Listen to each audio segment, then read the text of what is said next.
Lux নিবেদিত।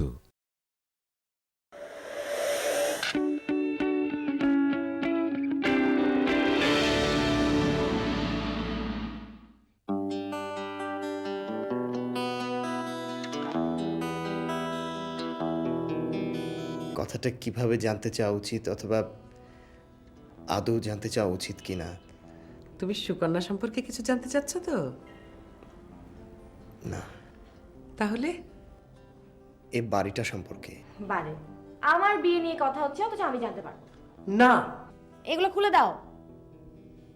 আর তুমি দোয়া পরে কি চাইছিলে বলো তো? পোলাটার লগে যেন তোমার বিয়াটা হইয়া যায়। আমি তো সুকন্যাদের বাড়িতে গিয়েছিলাম। সুকন্যা? হুইজ সুকন্যা? মা, আমি কিন্তু কখনোই ওকে কিছু বলিনি, তোমরাই তো ওকে আসতে বলেছো। ছেলেটা না আসলে জানতেই তো পারতাম না। তুই আমাদেরকে নিয়ে বাইরে কি বলিস? আপার প্রথম স্বামী জব্বার। কেন, তোমাকে আগে বলেছি না? হায় আল্লাহ, হায় হায় হায়, কয় কি স্বামী থাকতে?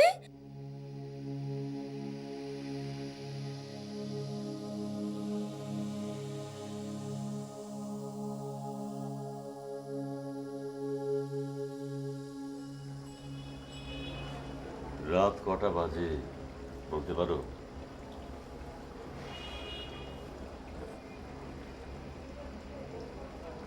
এই ছোট্ট বারান্দায় বসে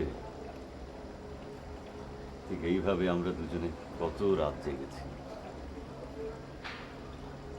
তখন একটাই চিন্তা ছিল, জব্বার সাহেব আজ এত বছর পর এসে দুজনে একইভাবে বসে, আবার মনে মনে ভাবছি জব্বার সাহেবকে নিয়ে। আমি তাকে নিয়ে ভাবছি না, সে এখন মৃত। অথচ তার বাড়ি এতটাই জীবিত যে আমরা দুজনেই ঘুমহীন রাত কাটাচ্ছি। এ বাড়িটা আমরা ছেড়ে দিতে পারি না। হ্যাঁ, তারপর ফিরে যাব গ্রামের বাড়ি। হ্যাঁ, সেই ভালো। যে ছেলে মেয়েদের কথা ভেবে আমরা দিনের পর দিন এই অচেনা শহরে পড়ে আছি, কই সেই ছেলে মেয়েরা তো আমাদের কথা ভাবছে না। কেন ভাববে? জীবন তো একটা সময় আলাদা হয়েই যায়। তাহলে আমরা আলাদা হতে পারছি না কেন? এই তো আর কয়টা দিন, মেয়েটার বিয়ে হয়ে যাক, তখন সত্যি আমরা চলে যাব। যেতে তো হবেই। যে লজ্জা আমি পেয়েছি সেটার বেশি দিন টানতে পারবো না। কিসের লজ্জা?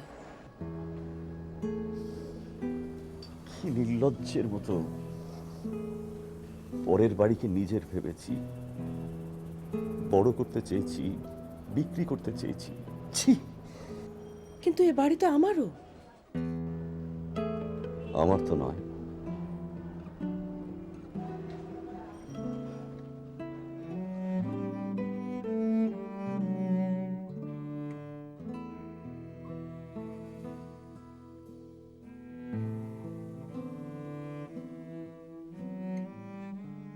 ভাইয়া, ভাইয়া,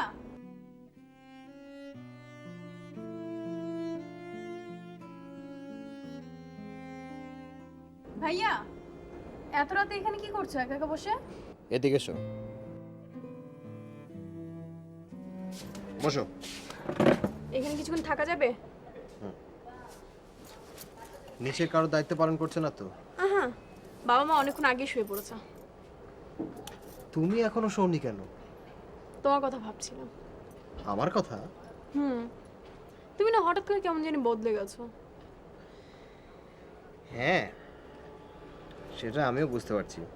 যদি বুঝতেই পারো তাহলে এরকম করছো কেন? কিরকম করছি? না মানে কিরকম করছো সেটা তো বলতে পারবো না। আচ্ছা পিয়া, ধরো আমি যদি এই বাড়ি ছেড়ে চলে যাই, বাবা মাকে ছেড়ে চলে যাই, তোমার খারাপ লাগবে? আমার বিয়ে পড়ে গেলে অসুবিধা নেই, কিন্তু এখন গেলে ভীষণ অসুবিধা। কেন? মানে তুমি এখন একা যেতে পারবে না, আমাকেও তোমার সাথে নিতে হবে।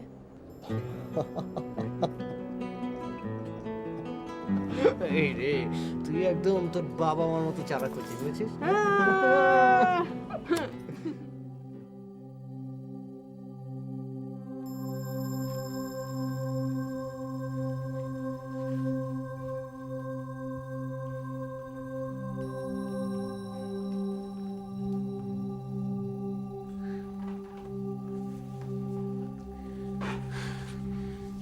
সুকন্যা, না থাকা। না বলো, এত রাত হয়েছে ঘুমাওনি এখনো? সুকন্যা, তুমি জব্বার সাহেবরে চিনো? হ্যাঁ, শুনেছি যুদ্ধের অনেক আগেই মারা গেছেন। আর তন্ময় তো এসব কথা জেনেছি আমার ডায়েরি থেকে। তোমার বাবা লাগে? না না, কইতাছিলাম কি, মাগার তোমার মায়ের তো স্বামী ছিল। হ্যাঁ, তোমরা একদিন আমারে কনাই কেলা? বলার দরকার ছিল না তাই।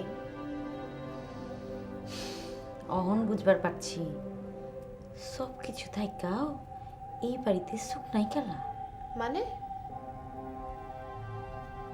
অন্য মানুষের বাড়ি দর করে আছো, সুখ থাকবো কেমতি? কাঞ্চন, আরে একটা কথা বললে। কি?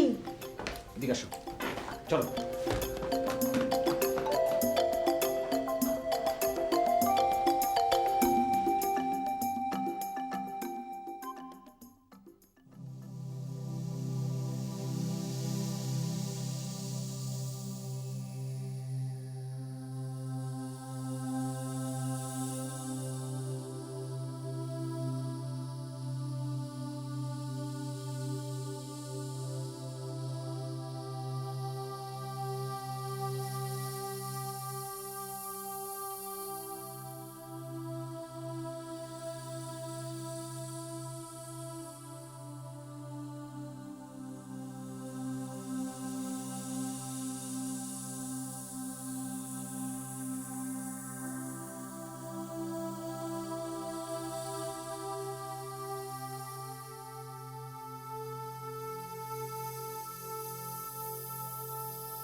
এখনো ঘুমোনি?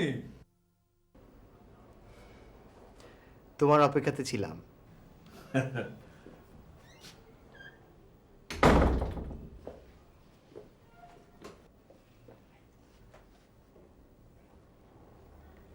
কি বলতে চাও তুমি? সুকন্যার কথা। আমি মেয়েটাকে নিয়ে এত বাড়াবাড়ি কেন করছি সে কথা। এত রাতে? তুমি তো সেটা জানার জন্য এসছো, তাই না বাবা?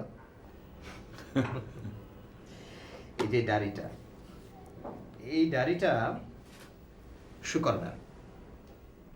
মেয়েটাকে আমি যতখানি পছন্দ করতাম, এই ডায়েরিটা পড়ার পর থেকে সেটা অনেকখানি বদলে গেছে। কি আছে ডায়েরিতে? তোমার আমার কথা নেই, ওর জীবনের কিছু কথা লেখা আছে। পড়বো? একটা পাতা শুনবে?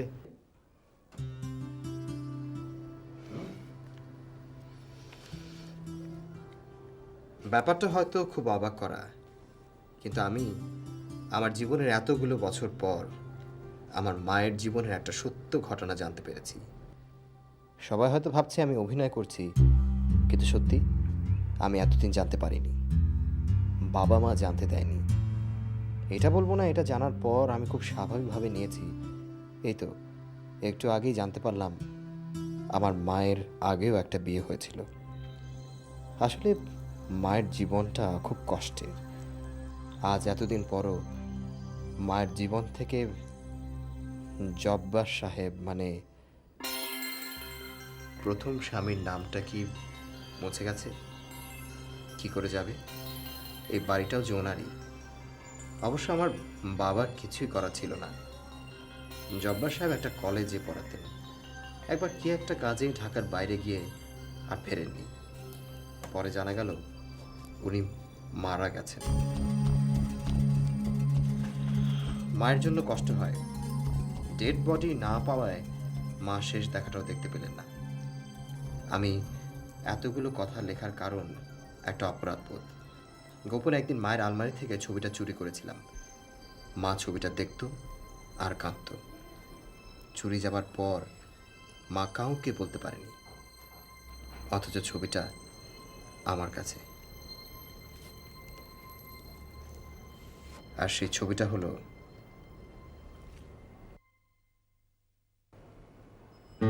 এইটা।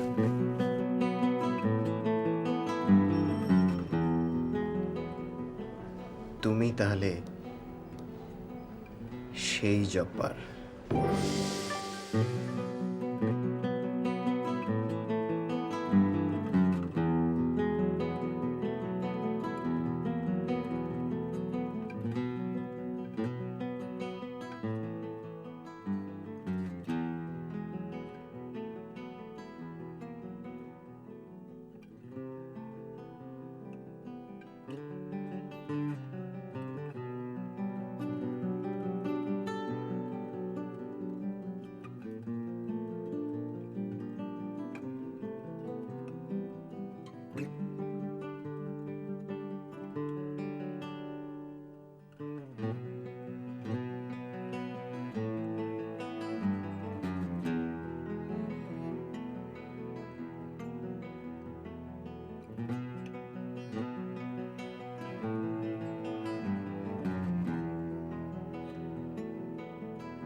বাবা,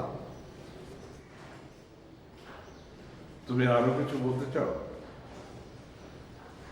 তুমি এখানে বসে আছো, কখন উঠেছো? কাল রাতে তুমি আমাকে যে কথাগুলো বলেছো, আমি ওই কথাগুলো আর কাউকে বলিনি। তুমি জানতে চেয়েছিলে কথাগুলো সত্যি কি মিথ্যে। সত্যি।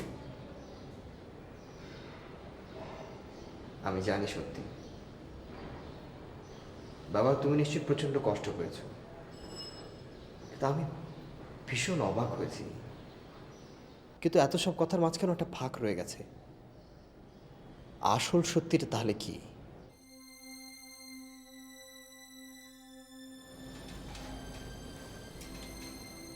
ডায়েরিতে লেখা আছে জব্বার সাহেব মৃত, তাই তো?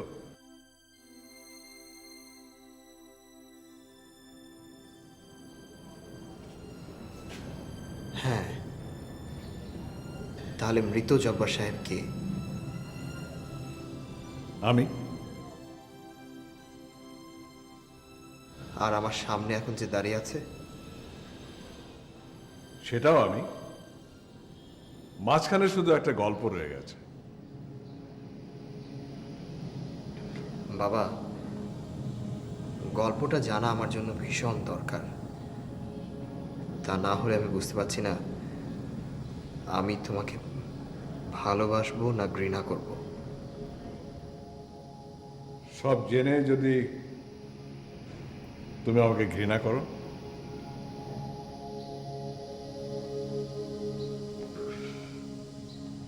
আমি তবুও শুনতে চাই।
কাল রাতে বাসায় ফেরেননি?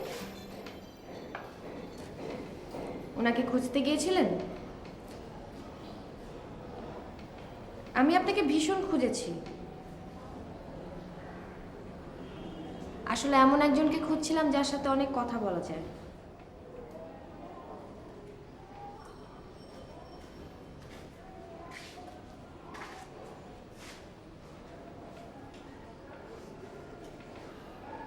তুমি আমার সাথে কথা বলতে চাও? তোমার বাবা তো এটা পছন্দ করেন না। আপনি পছন্দ করেন না? আমি যদি বলি হ্যাঁ করি,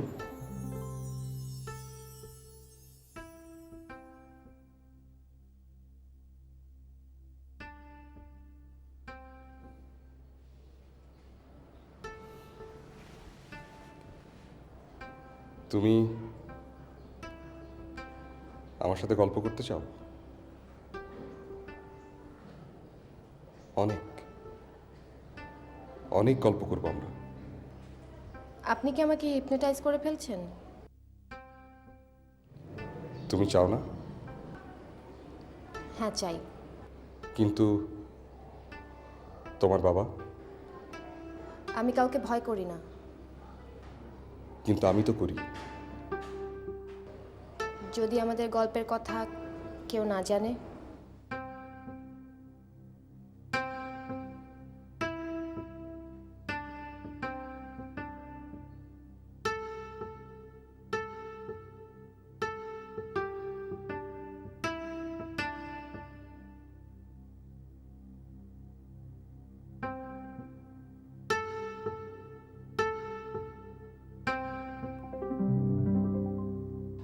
লেখাপড়া শেষ করে আমি একটা কলেজের লেকচারারের পদে জয়েন করলাম। আমার তো কোনোদিনই আত্মীয় স্বজন বলতে কেউ ছিল না। আমি কিন্তু একা একাই এতদূর পথ এসেছি। কিন্তু শুরু থেকে আমার একটা স্বপ্ন ছিল, আমি একদিন অনেক অর্থের মালিক হব। কিন্তু শুরুটা ভালো হলো না। ওই যে বললাম কলেজের লেকচারার হলাম, ওখানে আমি আলেয়াকে বিয়ে করি। আমার তো তিনকুলে কেউ নেই, সব ঝামেলা আমি একাই সামাল দিলাম। কিন্তু গোলমালটা হয়ে গেল কোথায় জানো? যখন আমার বন্ধুর বাড়িটা আমি খুব অল্প পয়সায় কিনে ফেললাম, তখন থেকেই আমার চোখের স্বপ্নগুলো খুব বড় হতে লাগলো এবং একসময় সবগুলো স্বপ্ন লোভে পরিণত হলো।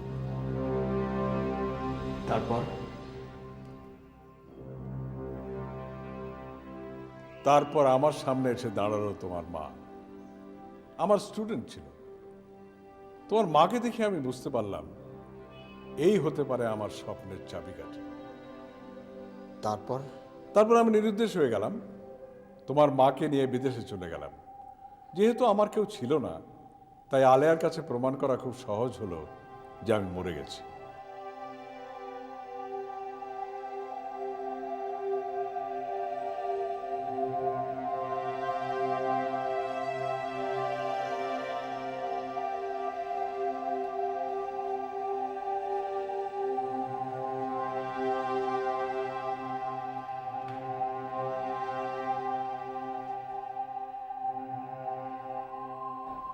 তন্ময়, তোমার উত্তরটা তো দিয়ে গেলে না।